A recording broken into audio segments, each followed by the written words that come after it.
Hey everyone, Stephan Hogan here. Welcome back to the podcast. Thanks for being here. Please hit like, subscribe, share. I say it, but let's reverse. Boom. The majority of people that listen to this show are not subscribed.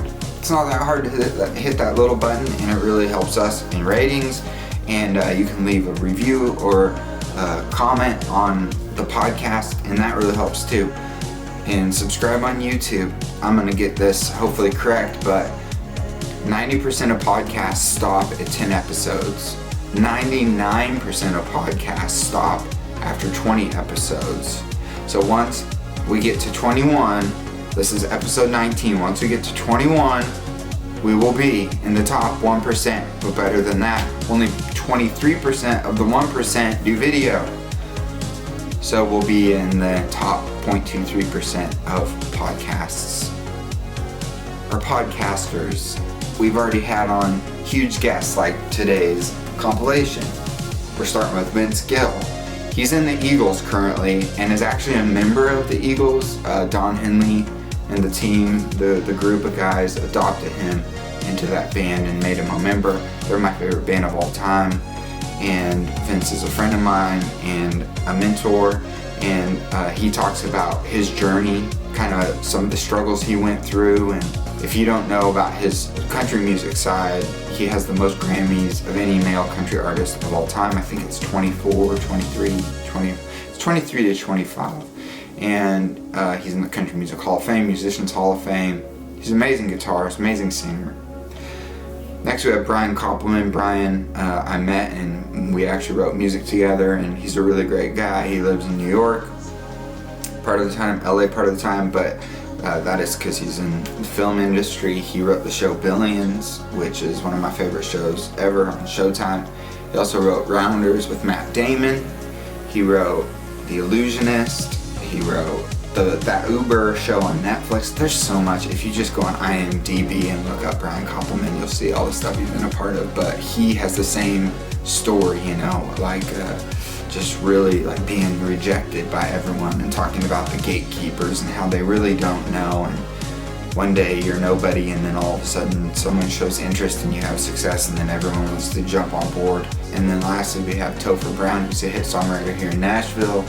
His first big hit was Night Shift by John Party, and he said he wrote 300 or 400 songs before he ever got that cut, and that went platinum 3 times. He had Ocean with Lady A and the Wine Beer Whiskey with Little Big Town.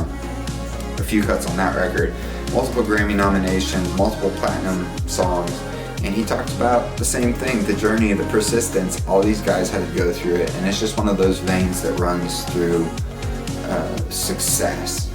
It's discipline, it's showing up when you don't feel like it. It's all these things that you hear about, but the people that actually stick it out, as I've been told, it's not the best athletes in the world that make it, it's the ones that work the hardest. It's not the most talented, it's the people that work the hardest. And these are some of the people that work the hardest. You're going to hear from them today, and I hope you enjoy this compilation.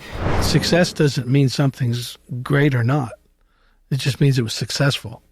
There's a lot of hit songs that aren't great songs. There's a lot of great songs that aren't hit songs. And if you let the results be only by, I enjoyed the struggles every bit as much, and maybe more than the success.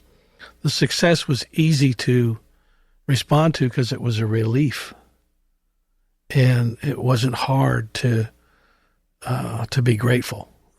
But those years that you struggle and you're doing what you're doing, and you go, man, my ears tell me I'm okay. My ears tell me I can hang with any of these people, and then it doesn't happen, and it can be deflating. But I've never let either the struggling years or the successful years be my definition of what I had to offer and how good I was at what I was doing.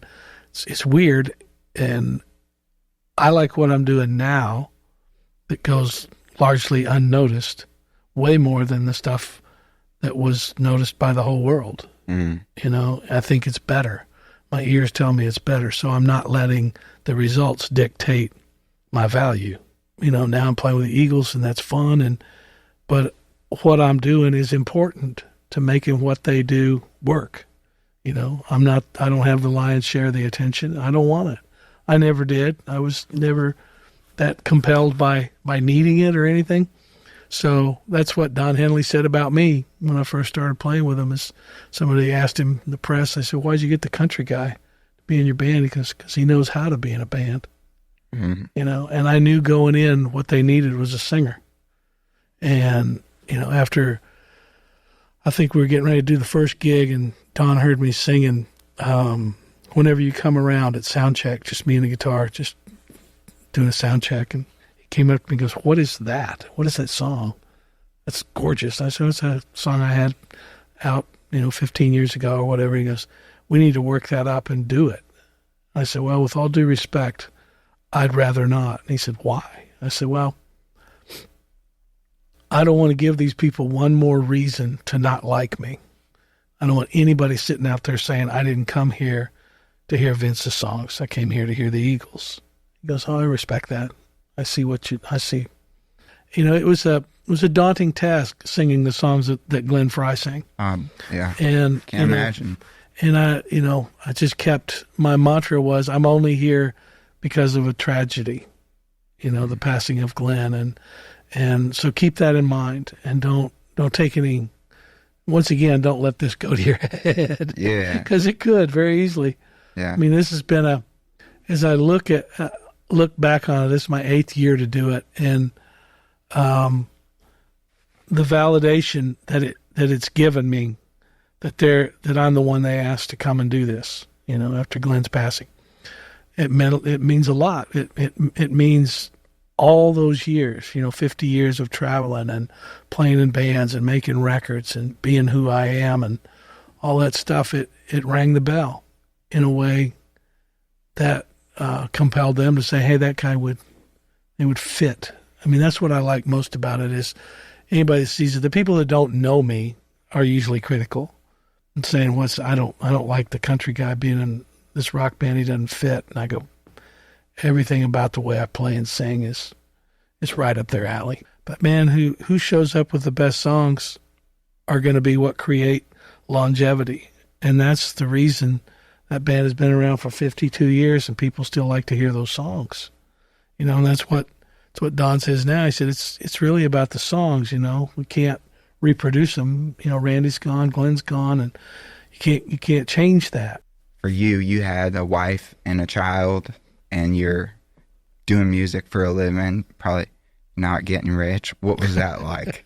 It was lean, and it is hard, but what happens if and when it turns around is you get to experience a gratefulness that you didn't know existed in you, and that's where belief in yourself comes from, because you had, and I think that it's a story a lot of people know, the Dire Straits gig opportunity.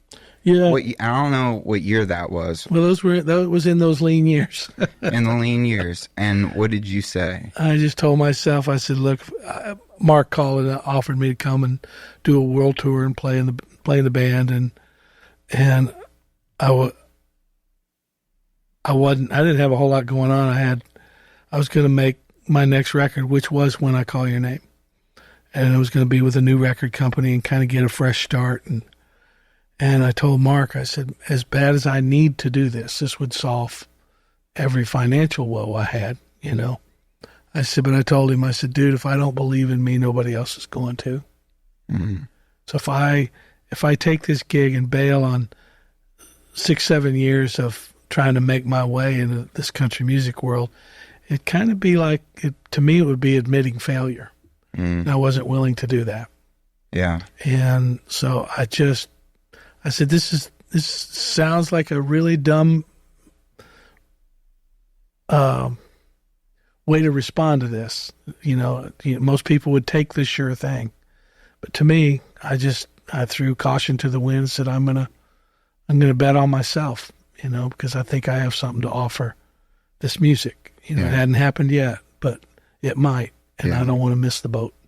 I think that's beautiful. And then you have your record, which is basically the breakthrough record. Yeah, but the interesting thing about even that is, when I tell you how important songs are, after I turned Mark down, I released a couple of singles, and they didn't do very well either off of that new record.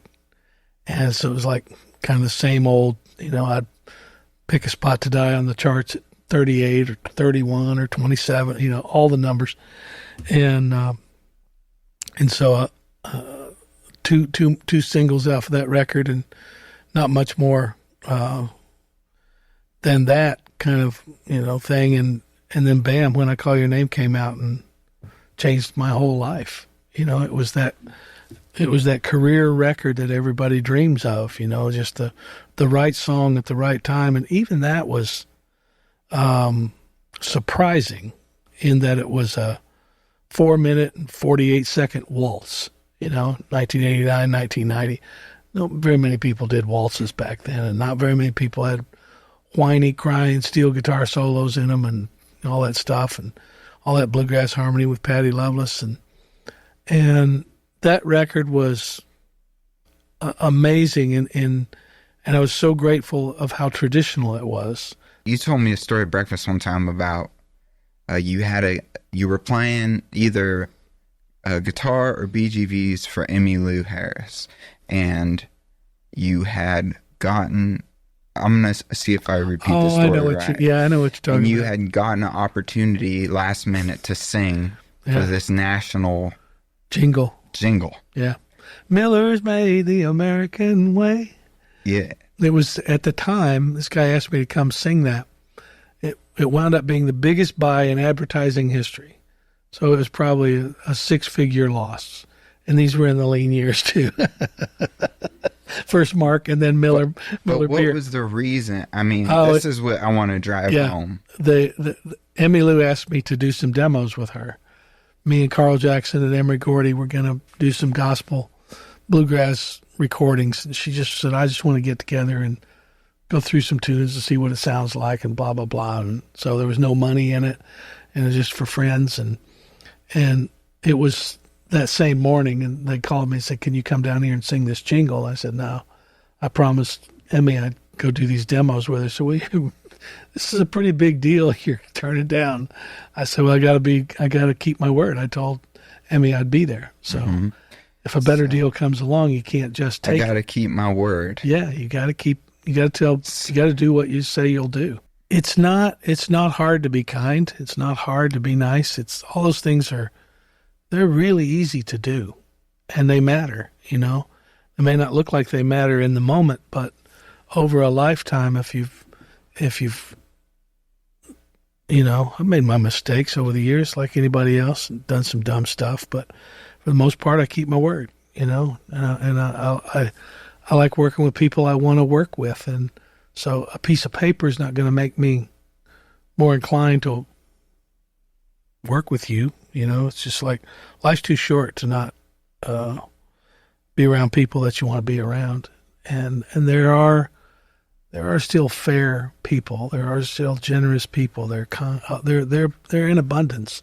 Hard to find sometimes. You get around some people that don't do it the right way, and that can make you think, oh, that's the way everybody is. That's what's weird to me is people will say to me, I'm so surprised you're normal. It's like, it almost hurts my feelings. Why? I said, man, Why does it? It's like just because somebody's experienced some success, their expectation of you goes way down. That you're going to be a jerk. You're going to be, high and mighty and all those things. And it's like, well, that's kind of sad. To have that thought about you before you ever even meet somebody. I was going to tell you this. I played golf with a sports psychologist one time, and he took care of all these different tour players, and all these guys that were my buddies would give me all the grief.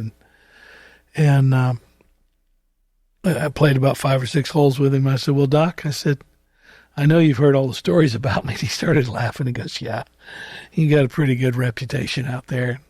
I said, well, what do you think? And he said, well, first of all those guys that give you all the grief, said, they're worse than you've ever been at all that. He said, they just have to control it because it's their job and that's their world, and they have to,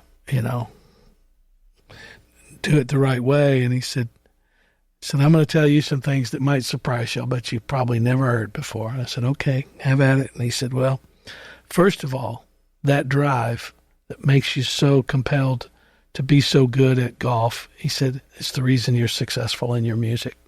He said, because you expect the same thing of yourself musically, and probably in all things that you do, you want to do things very well. I said, yeah, I do. And he said, first of all, he said, that's the reason you're successful. But the other thing is, he said, you think about what you do for a living. He said, you stand up in front of people every night and all you hear is adulation. You hear people cheer, clap and go nuts for you. He said, that's pretty abnormal. That's not normal. He said, so you might be the only person that I would ever say this to, but I think it's really healthy for you to beat yourself up a little bit. It's going to be something that helps keep you level, And so in a way, it kind of keeps you from getting high and mighty. It kind of keeps you from getting arrogant, thinking you're the bee's knees and all that stuff. And Amy said something similar to me when we just got acquainted. We were playing golf together one time. We were both married to different people, and we crazy about each other, but we never thought anything was going to happen. We said, oh, glad I met somebody I really like, And we're playing golf, and I got mad and stuck a club in the bag and broke the head off. And then I was embarrassed, because she turned around and says, oh. And I said, I'm sorry. I said, I can get pretty worked up playing this game. She goes, oh, that doesn't surprise me. I go, what do you mean? She goes, well, she says, I'm crazy about you, and I watch everything you do. She said, who laughs harder than you do when something's funny? I said, fair. She said, who falls apart in front of the whole world? Not afraid to cry in front of the whole world? Me. She goes, now you've hit a golf shot and you're angry. You're mad. She says, you can't control any of your emotions. Mm-hmm. How would you ever expect to be able to control one? And I thought, man, only two people, have ever really said anything constructive and positive and redeeming about, having a temper and all that stuff. It was really pretty powerful. And it helped, in that, oh, wow, finally. Because most people, man, they look down their nose at you and they criticize you and make fun of you and take you down and don't think you're a good human if you get uptight on the golf course or get, just a temper in general. Yeah. So, but man, everybody's got one. Everybody's got a breaking point, and they all get there someday. Yeah.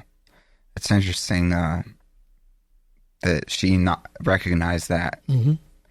And I wonder if that's because of her experience as well, too. I don't know. Yeah, but how beautiful to see a positive reaction. Yeah. Instead of a negative. Everybody's going to be, like, men crazy. Too. Oh, yeah. Men too, especially. Yeah. I ain't golfing with this guy. I ain't playing with this guy. Yeah. Gets mad. But it was nothing. You'll never be any good if you don't get mad. It was nothing but grace. Nothing it was but beautiful. Grace with you. So you don't text? No, not yet. I would love for you to just say that, because I think it's interesting. What do you mean? Well, I think talking on the phone's a lost art. Well, it's more personal. Yeah, Stephan, the first movie script that David and I wrote was rejected by, a lot of great lessons came out of this, because one of the beliefs I got out of this was that the supposed experts and gatekeepers don't really know. That doesn't mean they're not important. If they're in a position to help you or hurt your progress, they matter. But it's really, I think, crucial to remember someone else will be in their seat. Someone else will be guarding the castle before you know it. And just because they're in the position doesn't mean that they actually know what's great and what's average and what sucks. And what people will like. Because they've sometimes forgotten that they were at one time in the audience, and they forgot that the audience is full of people and is not something that needs to be calculated about. But our first script got rejected by every agency in town in Hollywood. We were in New York. We didn't have these contacts, but we, through people, got it to be read. And because it was our first thing and I was really connected to the results, I wrote down what everybody said verbatim. Like, one guy said it's overwritten, someone else said it's underwritten. I didn't know what those things meant then. I still don't. Someone else said, it feels too real. Someone else said it doesn't feel like this could have ever happened. And I wrote all these things down. It was sad. I was really upset that all these people rejected us. But I mean, every single talent agency, all the famous ones, CAA and William Mars at the time, William Mars, which is now WME, and ICM, and every one of them. And then this young manager, 24-year-old kid, started getting into like these small producer people, and through a series of things, the script got bought by an important film company. And that happened on a Monday, and I think on that Tuesday, Dave and I started getting these phone calls from the same people who rejected the script. And because I had written everything they said down and I was younger, I started just reading them, all their passes. I was like, well, how can you say it's great now? You said it was overwritten, sir. And they were like, oh, no, that was my assistant read it. And I didn't look at that. A reader looked at it. But what it taught me, and what happened basically was suddenly we got hot. And the moment we got hot, they all wanted to work with us. Before, we didn't matter. So they either they didn't pay attention, and so that really tells you something, right? Or they couldn't. Until someone else said this is good, they couldn't let their eyes believe it. But whatever it was, the lesson it gave me was, don't worry about it. When they reject you, you're allowed to feel hurt. You're allowed to feel frustrated. Then you take some time to let those feelings recede. Then you look at what they said and you say to yourself, is there validity in the specific criticism? If there is, address it. If there isn't, never think about it again and find the next person who might believe. I was an A&R person, yeah. And can you talk a little about Tracy Chapman? Sure. I mean, I will say that I'm the person who, I guess, saw Tracy and recognized how special she was and worked with her in that first album and helped, get her signed and do that whole thing. And it's the same thing though, where everybody rejected her. I mean, we took her to these labels and nobody saw it, and finally we got one person. But and that's, by the way, I mean, I think a lot of the younger folks listening might not know who Tracy Chapman is, but the song Fast Car that Luke Combs also just recently. Yeah, that's Tracy wrote that. Tracy wrote that song, and that's the song that was on the record that you were pitching, correct? That album, yes, the album that we ended up making, it's called just Tracy Chapman. Fast Car's on that record. There's the Rick Rubin approach, back to him again, I'm just a huge fan, where he says consider the audience last, and he's not thinking about, what labels are going to say and all of that. But then when living in Nashville, it's a town of, hey, we need to figure out how to monetize art. What is your suggestion or experience with that? I think it's complicated. Obviously, I've had Rick and I know each other a really long time, and we're friends, and he's been on my podcast twice, and I'm, a huge admirer of him as a creative thinker and an artist and producer. And I'm really in league with him. Like when Dave and I went in the basement and wrote Rounders, it's like the world wanted a poker movie, man. That's why it got rejected. I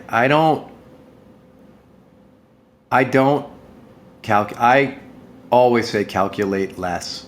Having a hit show for 7 years at 49, 50, believe me, it really mattered to me.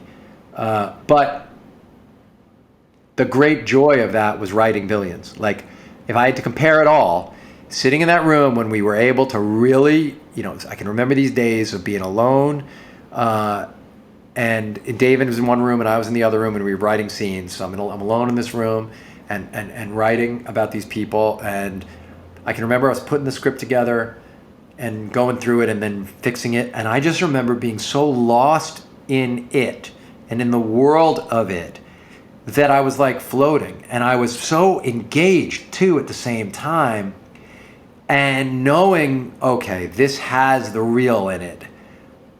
That is the thing that fires everything else. It's what allows for that. Like, that feeling is why I was able to pay my mortgage off. Like, it's because of that. It's not because I thought, oh, this is how I'm going to get to a place where my work is... No. The feeling of being so engaged with something and working so hard to realize it. Like, not just being engaged in it and obsessed. I'm saying we do a draft.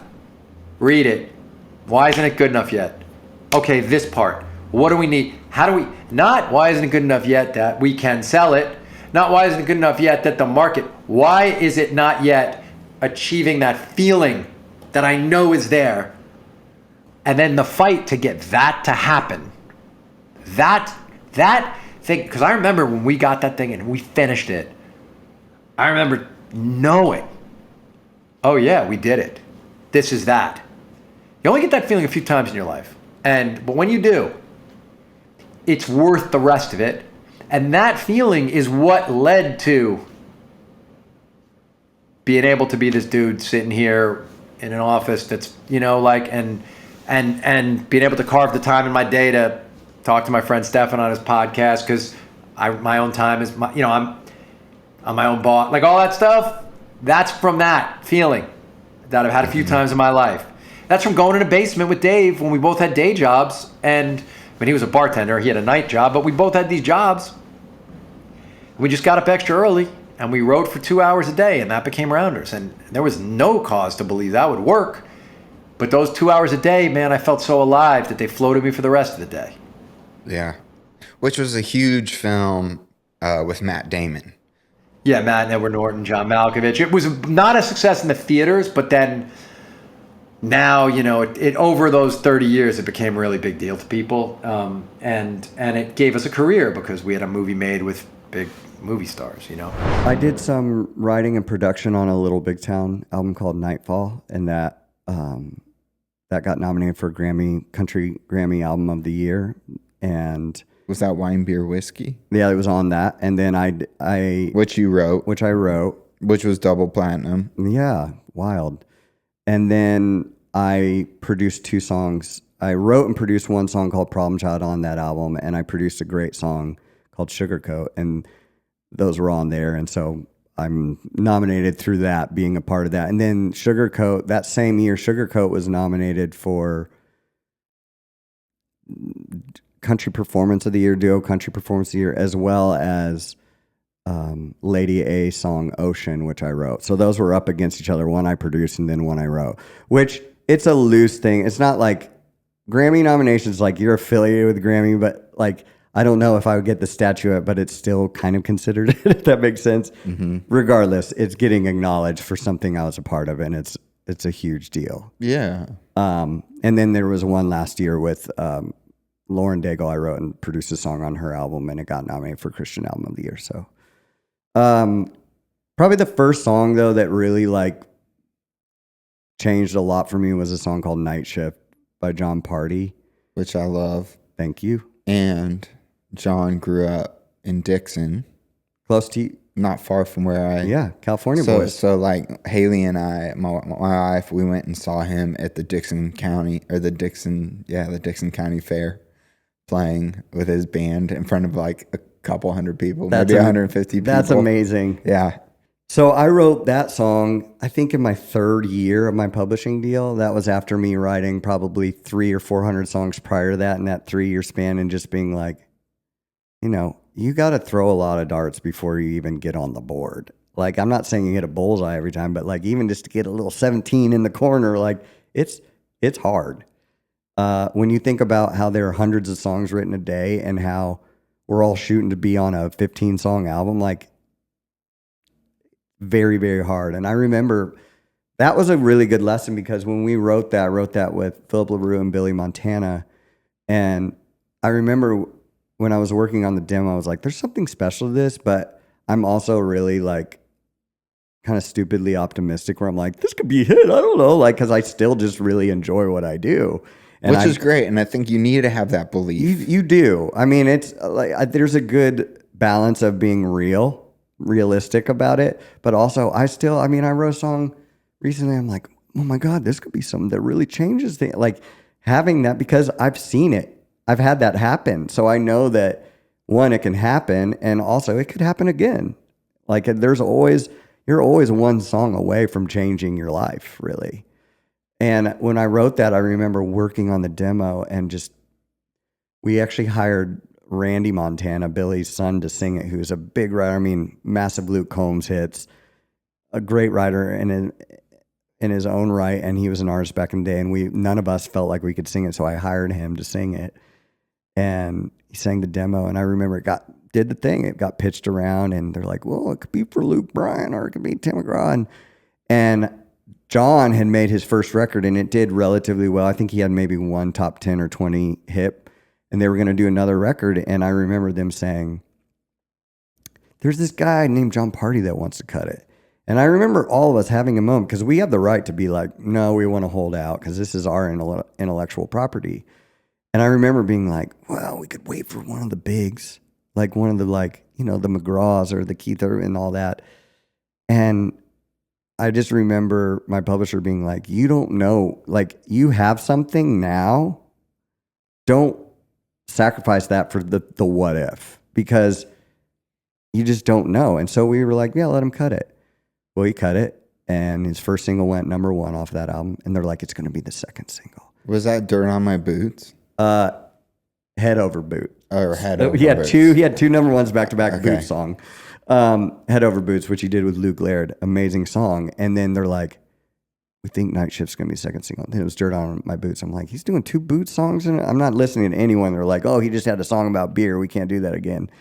And then that went number 1. And then the third single, I forget what it was, that went number 1. I think it was Heartache on the Dance Floor or something maybe. And I'm just like, this is not going to be a single. And then the fourth one went. And at this point, I'm like, we're done. Because no one goes 5 singles deep unless you're Luke Bryan or Luke Combs, Morgan Wallen maybe.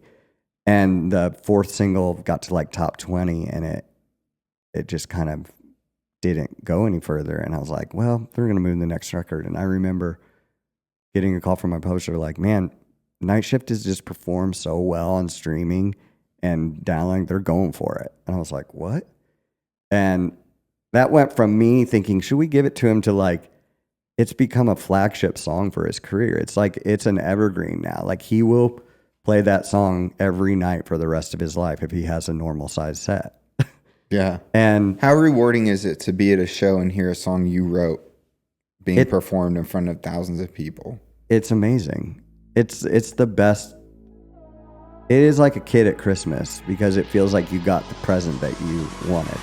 Thanks for hanging out today. That's a wrap on this episode 19 of the Stephan Hogan Podcast, hosted by me, Stephan Hogan.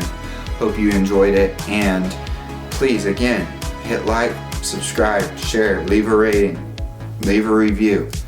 Subscribe on YouTube. Everything we do here is on video, shot, 4K, edited, all fancy stuff, expensive cameras, and we're just excited for what this podcast is doing, how many people it's reaching, and between the platforms we post on, in about 60 days, every 2 months we hit about 25 or 2.5 million impressions.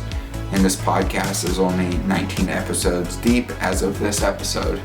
So be sure to share it. Hope you have a great day, night, evening, morning, whatever you're doing, driving, if you're at the gym.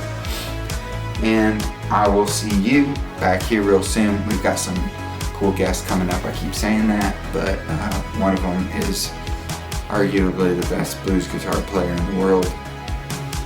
And and one of them is one of the High Women.